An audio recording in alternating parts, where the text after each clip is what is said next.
Conciencia 1. El despertar. El arte, la ciencia, la política, la religión y todas las cosas que ocurren en este mundo demuestran que hay un sueño y un soñador.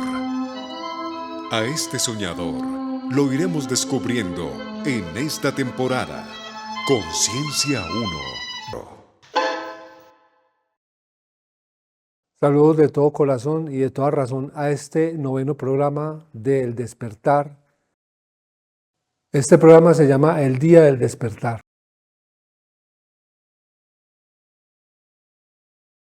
que concebimos como una programación específica cuando alguien coloca una alarma para despertarse al otro día. Está de alguna manera definiendo que programó su despertar y de alguna manera tiene la certeza de que esa alarma lo va a levantar de donde esté. En el proceso más profundo del despertar del ser que somos, de la luz que somos, de aquella vela que está encendida pero ya no es visible porque se ha ido ocultando en el camino del tiempo, hay algo que en este tiempo específico es el día del despertar. En este tiempo de la historia de la humanidad, en este tiempo de estos siglos venideros. Y se ha entendido que la visión histórica desde el horizonte del origen del mundo hasta su perspectiva más profunda solo se puede entender ya como el encender la llama interna, que justamente esa llama dirigiría hacia arriba. Esa visión hacia arriba es como cuando la vela se prende y la llama inmediatamente toma posición vertical hacia arriba. Esa relación elevada es de alguna manera una demostración de que el tiempo está en presente. No es un flujo del pasado al futuro, sino que está en presente. Esa luz está en presente. Entonces la llamada al despertar, en el día del despertar, está justamente puesto en el futuro como una relación al horizonte, pero va a despertar en el presente. En ese presente se ven elementos que todo el mundo ha recurrido a la visión futura, la adivinación, los oráculos, en todas las historias de la humanidad, desde las grandes historias épicas hasta las presentes, de alguna manera todo el mundo ha recurrido a ver qué pasa en el futuro. Coloquémoslo en términos más bondadosos, todos los que quieren ver el futuro es porque quieren ver una luz que los despierte o estar más alerta a lo que les viene en la vida. Pero hay un riesgo con buscar el futuro, porque muchas veces las predicciones al futuro contienen elementos duales. Entonces muchas personas que creen en lo que le dicen a alguien de su futuro, los puede distorsionar para encontrar exactamente lo que les dice ese alguien. O sea, una voz externa que les va a llevar a buscar lo que esa voz externa les dice. Y su luz y su alarma se las colocó en otra forma, de tal forma que no pueden ver su propia luz. Y en esa visión de no poder ver su propia luz, entran en la dualidad de un futuro incierto, pero no caemos en cuenta de algo muy poderoso, que es que la visión del despertar, el llamado de ese día, solo surge por darse cuenta de que la premonición es algo más universal que personal. Entonces, si uno quiere consultar hacia el futuro, uno cómo ve todo más universal, cómo está la humanidad, cómo está el colectivo, porque todo el colectivo está diciendo que hay algo distinto en los momentos históricos de la humanidad. Y es algo distinto, no es un control externo, es un despertar interno. Y este programa, este mensaje es para recordar que ya es el tiempo de que la luz interna es la que de alguna manera va a programar el día, el despertar, como un colectivo universal. Esto suena muy abstracto, pero en el fondo está pasando así. Las conciencias despiertas están despertando cada vez más a las masas que están disponibles para encender esa luz o para reconocer que está encendida esa luz. Por lo tanto, el día del despertar es un día que se llama presente de esa luz. Y en ese presente empezamos a mirar cómo motivamos colocar la alarma en un punto tan claro que cuando sea el llamado haya claridad de que uno sí colocó la alarma para despertarse en el momento preciso, que ya el llamado colectivo está convocando a todos a iluminar el nuevo día.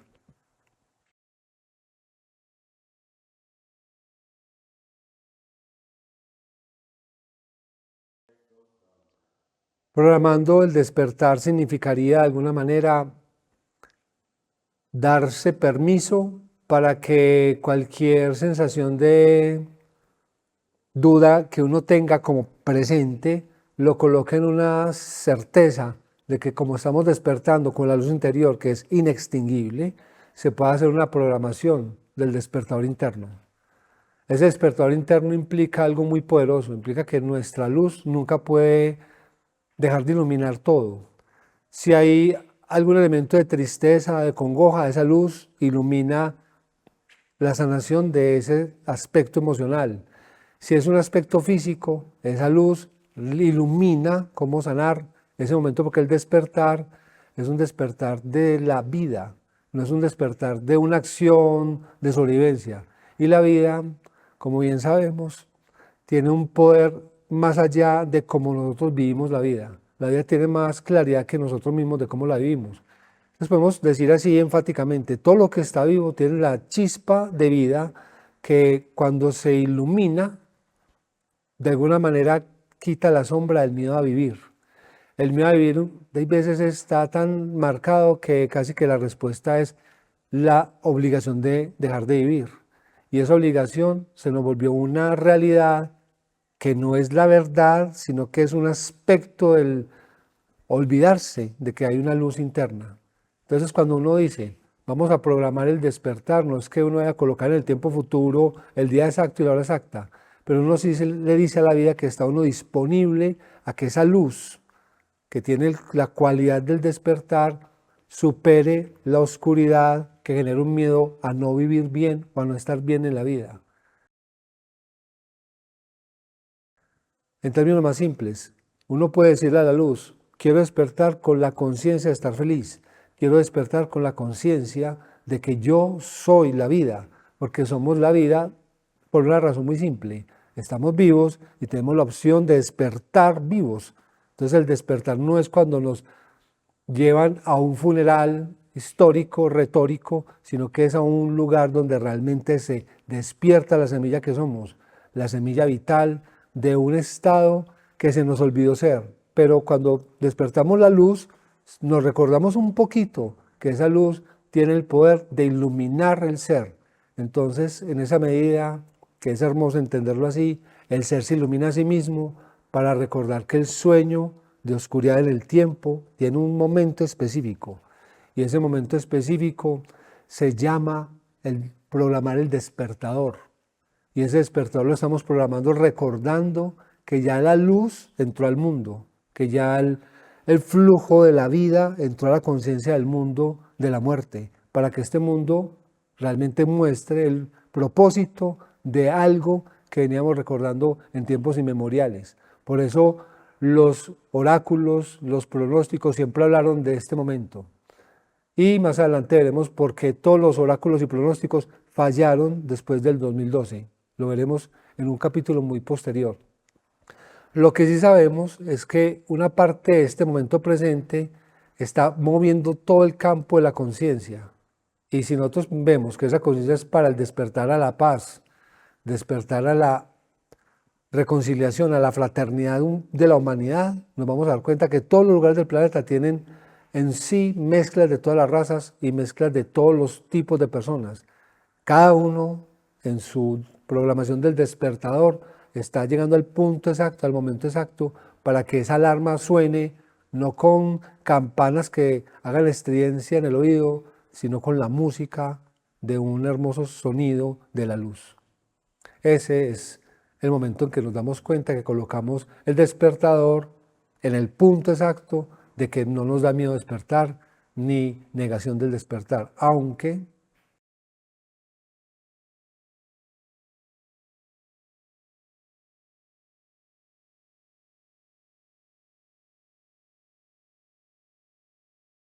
lo inevitable ¿Qué es lo inevitable? Que vamos a despertar. En eso no hay duda, eso está escrito en todos los textos ancestrales de las memorias más consagradas a ver el mundo como una oportunidad de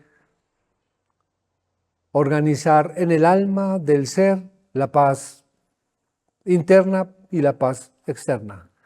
En el capítulo siguiente vamos a mirar por qué hay gente que no acepta la paz porque pensarían que pierden su poder. Pero por ahora lo inevitable es que haya un momento en que todo el tejido llegue a la paz. Puede ser que sea dentro de millones de años, puede ser que llegue en el momento justo del presente. Hay algo que hay que entender ahí. Lo inevitable, como está en el principio fundamental de la vida, es de alguna manera sin tiempo, en cualquier momento ocurre. Pero ¿quién prepara eso? El personaje, la situación, las colectividades y las personas que empiezan a entender que estas ideas tienen una repercusión de un llamado a una vocación, pero el principio de la vocación es básicamente darse cuenta que hay luz en su corazón. Hay una serenidad en su corazón, pero hay que abrirlo con la expectativa de que lo inevitable es básicamente un hecho que es convocado para que las mentes sepan que ayudan a que lo inevitable se vuelva un ofrecimiento de paz para todo el mundo. Entonces estamos entendiendo que cada aspecto de las personas que sienten ese llamado al corazón, inevitablemente van a extender su corazón a la paz de los otros corazones. Entonces lo inevitable muchas veces se convierte en una amenaza, pero lo que sí está ocurriendo realmente es que es una liberación de la amenaza. La falta de confianza en eso está basada en que en el pasado, cuando confiamos, nos traicionaban. Pero no nos damos cuenta que la traición venía desde el origen de nuestro propio pensamiento. Nosotros nos traicionamos sin darnos cuenta y por eso apagamos o ocultamos la luz vital de nuestro corazón y aceptamos más bien morir a que no nos descubriera la traición para darnos el fin de la existencia. Eso es un absurdo porque es imposible dejar de existir. Pero para nosotros, desde la traición ocultamos la luz y vimos que era posible dejar de existir. Pero en el sueño eso es posible. Por eso hay que despertarnos del sueño a dejar de existir. Y eso es lo inevitable. Siempre se despierta a lo que realmente existe. Y nosotros somos la existencia.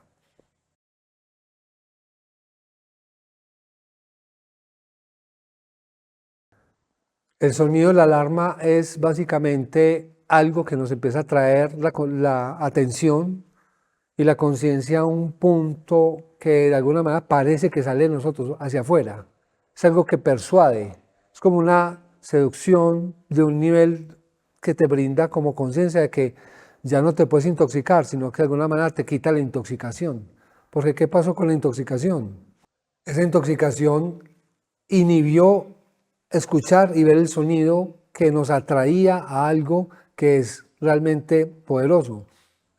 Casi siempre las personas que están en situación muy complicada, muy dura, les puede surgir dos cosas, y eso está escrito: o se vuelve muy bondadoso, misericordioso, o se vuelve perverso.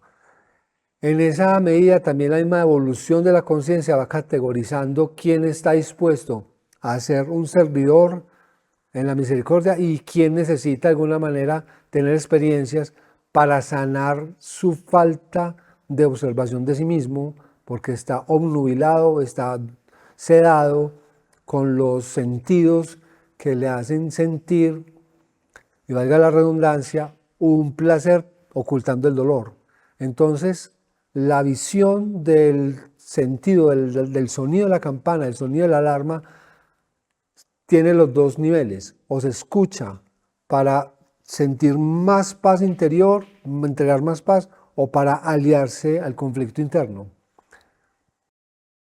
Como hay un conflicto interno, se va inevitablemente que desarrollar, a no ser que algo que hace una triangulación le haga el llamado a que se está haciendo daño a sí mismo. Entonces el sonido de la campana es un sonido de una alerta también, de que ese sonido hay una resistencia a no a perder el poder que tiene el dolor, que se vuelve placer aparentemente, pero la parte triangulada dice es que te estás haciendo daño a vos mismo. Eso le ayuda a entender al que está en el dolor a reconsiderar que el sonido de esa fuerza que lo destruye se transforme en la fuerza que lo despierte a sanar eso. Y los casos son increíbles. Hay mucha gente que estuvo en la, digamos como en la oscuridad y en la oscuridad más profunda, y cuando despertaron ahí se volvieron los que sanaron esa facción de humanidad que estaba sufriendo. Todos los casos hay, en todos los niveles más oscuros de hay, siempre hay una visión que ayuda a despertar esa llamada que el dolor es insoportable y se busque la sanación y el bienestar. Por lo tanto, el sonido de esa campana, cuando empieza a sonar duro en el dolor, termina siendo muy trágico, pero en la sanación termina siendo muy sanador. Entonces lo que estamos mirando es cómo la visión del día al despertar se nos vuelve más consciente, si uno es más consciente, si uno quiere, a que lo que está mal es un llamado a que uno brinde una opción de que la persona que está en ese nivel está pidiendo realmente ayuda. Y en esa ayuda, sin intervenir en esa energía, sino triangulado, o sea, mandándole una memoria de esa luz, prendiendo más la luz interior, sin mandarle la luz a él, simplemente iluminándose uno más, da un faro en el camino, se eleva por encima de las nubes de la sombra y le ayuda a que el que está buscando ser más sensible a esa forma de la vibración de la campana, que puede ser en forma de sonido, en forma de luz, en forma de un sueño, en forma de un milagro. Entonces lo que estamos entendiendo es que nosotros, los que estamos considerando que el despertar es un hecho, de alguna manera tenemos una pequeña responsabilidad de sentir que el día del despertar también está sonando como una alarma para el resto del mundo. Ese es el derecho fundamental de todos, porque todos somos de alguna manera el mismo ser dispersos por el mundo.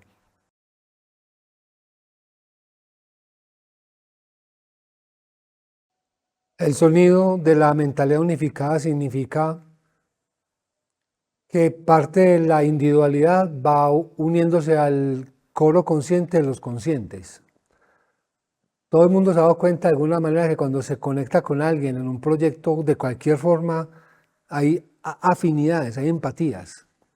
Y hay unas empatías mucho más osadas, hay mucha más osadía cuando se dice, hay algo que va siendo un reflejo de la mentalidad individual, pero se va creando una mentalidad colectiva de procesos que son unificadores ante toda la humanidad, pero son células, son como pequeñas islas. Es parecido que cuando se creó como el mundo en este universo, en este mundo, cuando se creó la Tierra en este mundo inclusive, porque parece ser que todo esto es una masa de energía y se fueron unificando elementos naturales, la tierra, el agua, el aire, el fuego, cada uno empezó a tomar como su posición, pero creó una armonía. Siempre ha habido así ese poder que nos unifica a todos y también nos selecciona en ciertos grupos, pero la verdadera forma de mirar esa unificación es que cada uno le es útil al otro. Es imposible separar un elemento y que el otro sobreviva. Es imposible separar el agua de la tierra, o es imposible separar el aire del agua, o el fuego del agua, porque si se separa alguno de los dos, el otro desaparece o no hay creación. En esta humanidad consciente, nosotros somos de alguna manera algo muy específico en la creación, y si no se siente que es específico, básicamente pensaremos que la tierra sin humanidad es perfecta, pero ¿quién la puede contemplar y amar si no es el ser humano? O sea, el ser humano es el único que ha podido entender en esa dificultad de entender qué significa el amor. Y el amor es una unificación de elementos más puros para crear una libertad de la expresión del amor. Ha habido libertad o esclavitud en la expresión del temor. Y lo hemos visto en el siglo XX, que ha sido terrible. El siglo XXI ha sido una purificación. De hecho, de alguna manera hemos pasado como una línea del año 2000 y de alguna manera empezamos a mirar que la continuidad del tiempo pasado se ha ido como organizando de otras formas. Aún así, hay elementos de oscuridad y elementos que ya están despertando, pero cada vez más fuerte. Los elementos despiertos son las mentes unificadas. Esa mente unificada le está diciendo a todo el entorno que hay otra unión, otro mundo, otra dimensión que está dentro de esta dimensión para reagrupar los elementos de armonía entre los elementos conscientes y colectivos. Entonces hay una mentalidad unificada en el despertar, que es una de las visiones más específicas de que estamos en el despertar. Por lo tanto, ese despertar tiene un poder que no lo puede contener nada. Y es un poder que transforma el miedo a la paz y a la esperanza de que esto tiene más riqueza de lo que se imaginamos. La mentalidad unificada es la riqueza de lo que imaginamos. La mentalidad unificada es el compartir esa riqueza de lo que somos. Y es una luz que siempre está presente.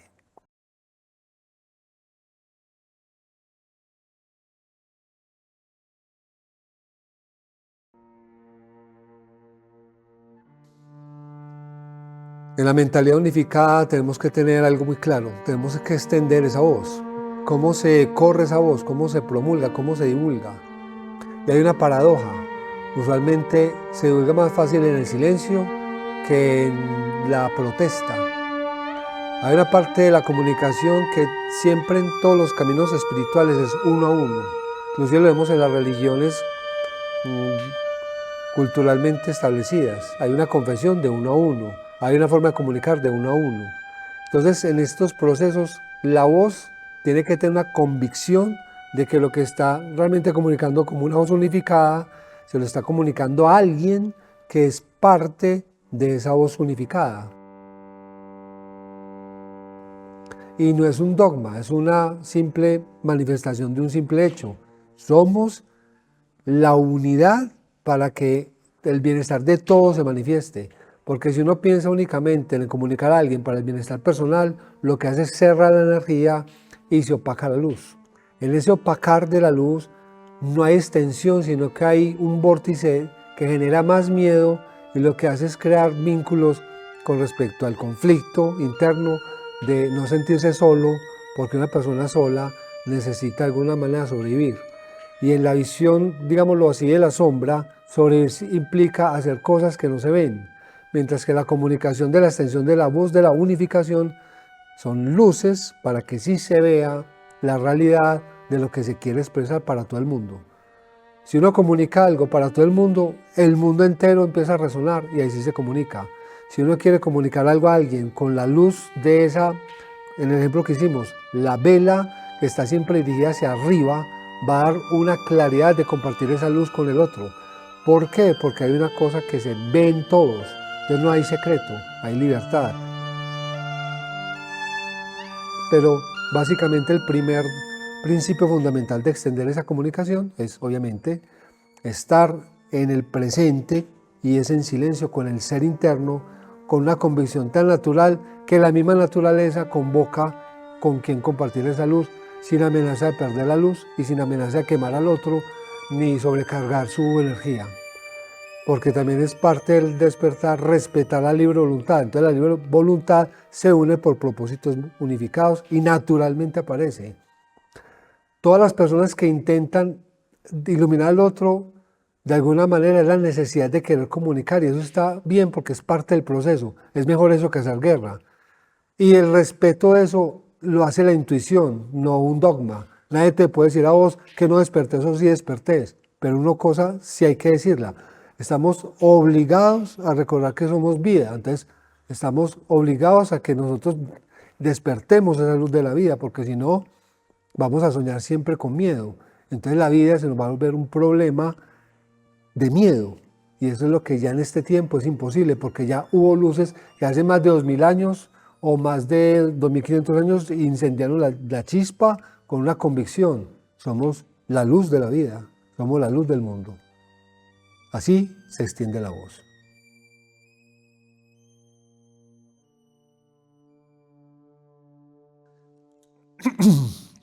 Y como dijimos que así se extiende la voz, entonces nosotros somos los que intuimos cómo lo hacemos. Cada uno tiene una forma especial de ser, cada uno tiene una forma de manifestarse.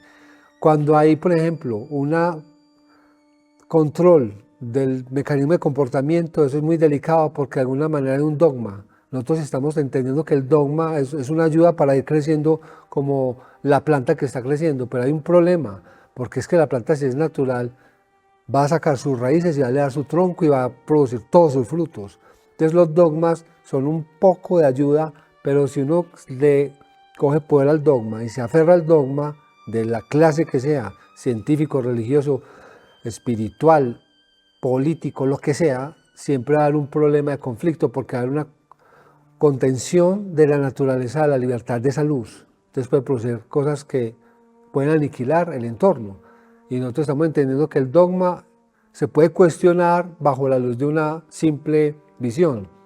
Si lo que se cree le sirve a todo el mundo, no. Si este aspecto es para todo el mundo, no. Porque si no es para todo el mundo hay que revisar qué pasa. Porque es la forma de estudiarnos, la forma de decir, vamos a establecer esa voz, pero que sirva para todo el mundo.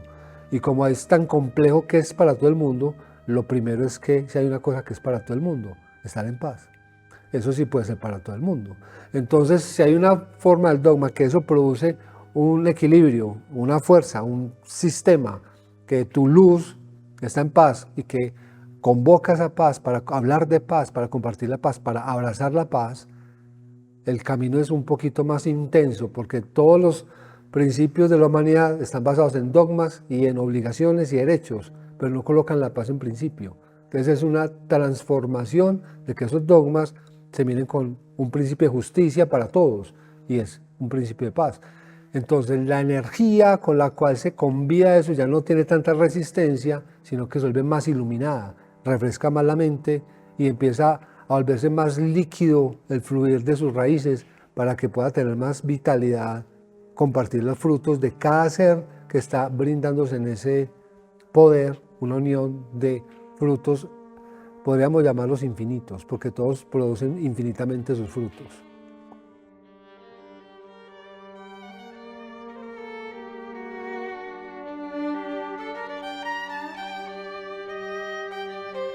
En ese canto y en ese fluir de su crecer van apareciendo los frutos. Muchas veces esos frutos empiezan al principio muy amargos, se saborea y son amargos. Pero a medida que se va entendiendo el propósito de cada fruto, va adquiriendo cierto dulzor. El dulzor es uno de los aspectos más poderosos de que el árbol ya está listo para ofrecer ese dulzor.